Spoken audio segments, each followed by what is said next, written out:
العالمين مدحوينها جمهورية فدرالك الصومالية رئيس الوزراء حكومة رئيس الوزراء حقيقة مدحوينيالك دولة حمناها كدولة فدرالك وزيرada iyo xildhibaanada iyo senatarada dawladda federaalka wasiirada iyo xildhibaanada dawladaha xubnaha ka dawladda federaalka marti sharafta iyo mas'uuliyiinta iyo siyaasiyiinta magaca leh oo ugu horeeyo madaxweynihii hore ee Hirshabeelle xisbi weynaha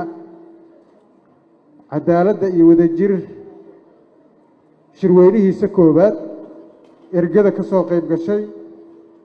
kulligiin waxaan ku salaamayaa salaanta islaamka assalaamu calaykum waraxmatullaahi wabarakaatuh bacda salaan sharafay ii tahay inaan caawa aan joogo shirweynihii xisbiga ururka cadaaladda iyo wadajirka waxaa kaloo sharaf ii ah caawa inaan qayb ka ahay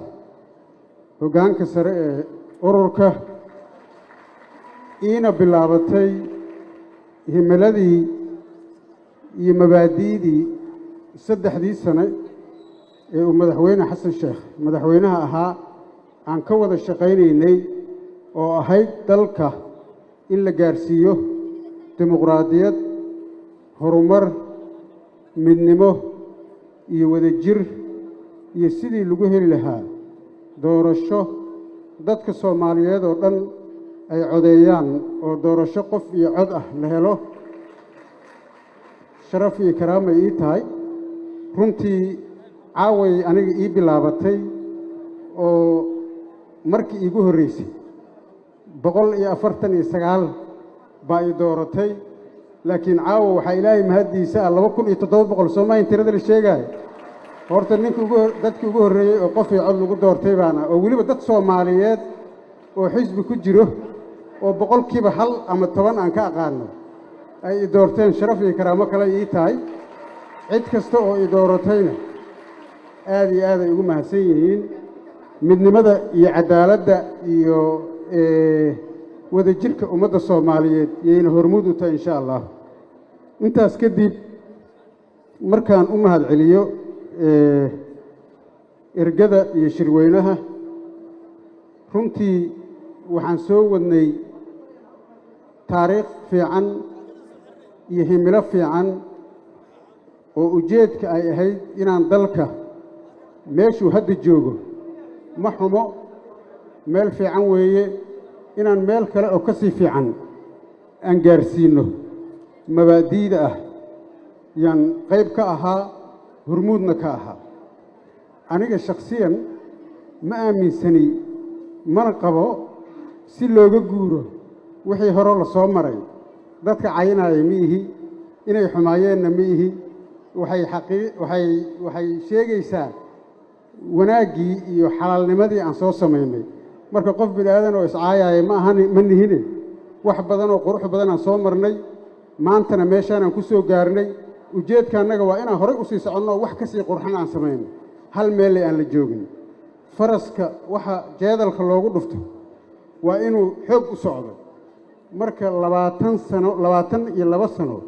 yaan doorasho dadban ku jirnay aaday u qurux badnayd dawladnimadaanadii ku soo noqotay waa ku caana maalnay madaxda hadda joogtay dhashay madaxdii ka horreysay dhashay dawladda qor isku dhiibkeeday dhashay laakiin inaan iska taagnaana ma aha waa inaan sii gudbinno dadka Soomaaliyeed jaanis siino nidaamkii dawliga ahaa iyo dimuqraadiyaddii soo celinno doorashooyinkii rasmiga ahaa gaarno dawladnimada waxay tahay qofbo meel buu geeyaa meeshaas yuu qori isku dhiibkii la sheegayo ah marka sharafay ii tahay ayadana maanta anoo shalay qayb ka ahaa doorashooyinkii dadbanaa maantana inaan ka mid noqdo doorashooyinkii qof iyo cod ka ahaa sida uu sheegay saaxiibkay Guudlaawe aniga isaga isku mid ahoo waxaan dheeraa weligay urur siyaasadeed mid baan soo maray waana fiicnaa oo waa lagu faa'iiday oo waxaa la yidhaahaa aaraare urur kale ma gelin weliba aad baan ugu faraxsanahay inaan ka mid ahaa oo aan haddana noolahay oon joogo ururka labaad oon gala kan waaye kaas wuxuu ahaa mid sharaf iyo karaamo keenay kanna waxaan rajaynayaa mid Soomaaliya horumar gaarsiiyay inuu noqdo haddii Ilaahay yiraahdo haddii Soomaali haddii nin hadda ka hor aan qaraabo ahayn yaa waxaa la yidhi niman 4 nin ah oo qaraabo ahaabaa waxaa la yidhi 4 hebel 4taas nin waa isku darsameen dadkana marka waa 8 qof waaye marka wuxuu yidhi maxaa laga rabaa hadday isku darsameen 4toodii 4 kalena maa lagu daro Soomaali qaybo badan ay leedahay mas'uuliyiin badan bay leedahay siyaasiyiin badan ay leedahay mabda'an aan u gudubnay nin kastoo muwaadin ah oo Soomaali ah wuxuu xaq u leeyahay inuu urur samaysto wuxuu xaq u leeyahay inuu urur siyaasadeed samaysto wuxuu xaq u leeyahay inuu bulshada dhex galo wuxuu xaq u leeyahay ajandihiisa iyo siyaasaddiisa inuu soo gudbiyo oo uu sheego cid maanta Soomaali ah oo ururadooda iyo siyaasadooda lagu carqaladeynayo ama lagu caqabadeynayo ma jirto isku tagga iyo ummadan Soomaaliyeed oo ururkan Soomaaliyeed oo dhan yahay ay ku midoobeenna wax weyn waaye Soomaalida inta kalena labada urur oo kale ha ku midoobeen aan u guurno geedi caano leh mar labaad iyo mar saddexaad aad iyo aad u mahadsantiin madaxda sharafta leh si gooni ah aniga saaxiibadayda waa ka duwanahay waa la i doortay dadkii doortay waa mahadsantihiin berritan inay doorataan aan sii rajaynayaa doorashada inay sii socoto aad iyo aad u mahadsantihiin